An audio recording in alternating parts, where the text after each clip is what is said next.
उधर पंजाब में अमृतपाल सिंह हुआ गिरफ्तार। इधर शाइस्ता परवीन को लेने पहुंचा हेलीकॉप्टर। शाइस्ता कह रही है जाने दो। योगी ने खोल दिए अतीक के धागे। शाइस्ता परवीन जान बचाकर भागे। कह रही मुझसे और नहीं भागा जाएगा, सरेंडर करूंगी। शाइस्ता पर बढ़ाया जाएगा इनाम। इनाम की राशि लेना चाहता है गुड्डू मुस्लिम। अतीक के पूरे साम्राज्य को गुड्डू ने मिट्टी में मिला दिया।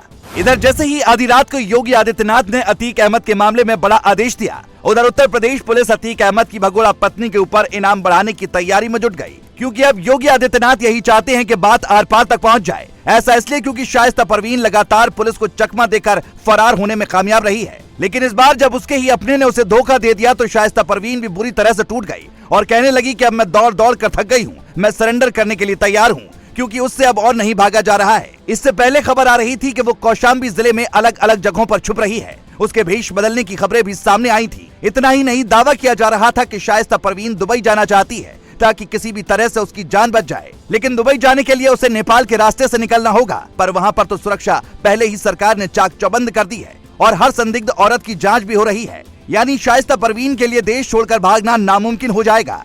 उसके पास केवल एक ही रास्ता बचा है कि वो जल्द से जल्द पुलिस के आगे सरेंडर करके अपनी जान बचा ले। पर इसी बीच एक और खबर सामने आ रही है कि शायद वो बांग्लादेश भागने की फिराक में है, क्योंकि यूपी में सुरक्षा बढ़ा दी गई है। पुलिस ड्रोन का भी सहारा ले रही है। बताया जा रहा है कि कौशाम्बी और प्रयागराज में पुलिस के जवान अलग अलग जगहों पर ड्रोन से शाइस्ता परवीन की तलाश कर रहे हैं। यानी अब 24 घंटे के अंदर ही किसी भी कीमत पर शाइस्ता परवीन को सरेंडर करना ही होगा, क्योंकि उधर भगोड़ा अमृतपाल भी अब गिरफ्तार हो चुका है। ऐसे में उत्तर प्रदेश पुलिस के ऊपर लगातार दबाव बढ़ता ही जा रहा है। इससे पहले अमृतपाल सिंह भी करीब 1.5 महीने तक फरार रहा, लेकिन पुलिस ने उसे आखिरकार दबोच लिया। अब उत्तर प्रदेश पुलिस भी जल्द से जल्द शाइस्ता को पकड़ने की कोशिश में जुटी है, क्योंकि अतीक अहमद का साम्राज्य कितना फैला हुआ था और उसने कितने परिवार को तबाह किया था, ये सब तभी पता चल पाएगा जब शाइस्ता को पुलिस गिरफ्तार कर पाएगी। लेकिन पुलिस का पूरा ध्यान शाइस्ता परवीन के साथ साथ गुड्डू मुस्लिम पर भी है, क्योंकि गुड्डू मुस्लिम अतीक अहमद का वो राजदार है जो शाइस्ता परवीन से भी बड़ी बातें उसे बता सकता है। मीडिया रिपोर्ट की माने तो गुड्डू मुस्लिम ने भी अब अतीक अहमद के परिवार से बगावत करने का पूरा मन बना लिया है। इसके पीछे एक कहानी बताई जाती है कि करीब 10 साल पहले गुड्डू मुस्लिम और अतीक अहमद में किसी बात को लेकर बहस हुई थी, जिसके बाद अतीक अहमद ने गुड्डू मुस्लिम को भरे बाजार में बेइज्जत किया था। तब गुड्डू मुस्लिम खामोश था, लेकिन अब जब अतीक अहमद के परिवार पर पुलिस ताबड़तोड़ एक्शन ले रही है और उसके बुरे दिन शुरू हो गए हैं, तो गुड्डू मुस्लिम अपना बदला लेना चाहता है।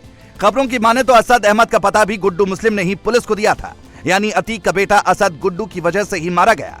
इतना ही नहीं, आपको याद होगा कि जिस दिन अतीक अहमद की मौत हुई, उसका भाई अशरफ गुड्डू मुस्लिम का नाम लेने ही वाला था, तभी उसका काम तमाम कर दिया गया। ये सब ऐसी बातें हैं जिनसे एक चीज साफ होती है कि कहीं ना कहीं गुड्डू मुस्लिम इसमें बहुत बड़ा खिलाड़ी हो सकता है। इसीलिए अभी पुलिस के लिए गुड्डू मुस्लिम को गिरफ्तार करना बेहद जरूरी है, ताकि उमेश पाल की मौत की गुत्थी को सुलझाया जा सके और इस केस में बाकी के जो आरोपी हों उनको भी गिरफ्तार किया जा सके। बताया जा रहा है कि इस मामले में अब जांच की आंच कुछ नेताओं पर भी आ सकती है। इसीलिए गुड्डू मुस्लिम को भी कुछ लोग रास्ते से हटाने की प्लानिंग कर सकते हैं। लेकिन अगर एक बार गुड्डू मार दिया गया तो पुलिस के लिए अतीक अहमद और उमेश पाल की मौत का राज सुलझा पाना करीब करीब नामुमकिन हो जाएगा। Bureau report.